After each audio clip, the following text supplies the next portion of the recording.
Jessore registry অফিসের পুরনো ভবনে রহস্যজনক অগ্নিকাণ্ডের ঘটনা ঘটেছে। এতে আগুনে পড়ে গেছে প্রায় ২০০ বছরের পুরনো বালাম বই, সূচিপত্র, টিপ বই সহ বহু গুরুত্বপূর্ণ দলিলপত্র।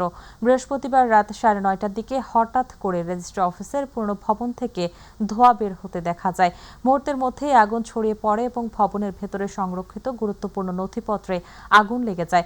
খবর পেয়ে ফায়ার সার্ভিসের একাধিক ইউনিট দ্রুত ঘটনাস্থলে পৌঁছে আগুন নিয়ন্ত্রণে আনে।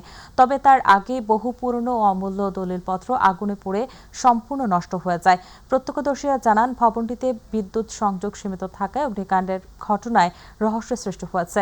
অগ্নিকাণ্ডের কারণ নির্ধারণ এবং ক্ষয়ক্ষতির পরিমাণ জানতে সংশ্লিষ্ট কর্তৃপক্ষ তদন্ত শুরু করেছে বলে জানা গেছে। আমরা রাত্র ৯:১৫ সংবাদ পাই, আমাদের যশোর সদর ফায়ার স্টেশন 2টা ইউনিট কাজ করতেছে। ভবনটা রেজিস্ট্রি অফিসের, আমরা যতদূর শুনছি যে রেজিস্ট্রি অফিসের কাগজপত্র, পুরাতন কাগজপত্র আছে এখানে। আমরা যতদূর জানতে পারছি বা দেখতেছি, পুরাতন ফাইলপত্র আপনার বিভিন্ন তাকে স্টক দেওয়া আছে। আগুন সম্পূর্ণ নিয়ন্ত্রণে, নির্বাপন শেষ। আমরা এখনই আমাদের মালামাল গুটাবো।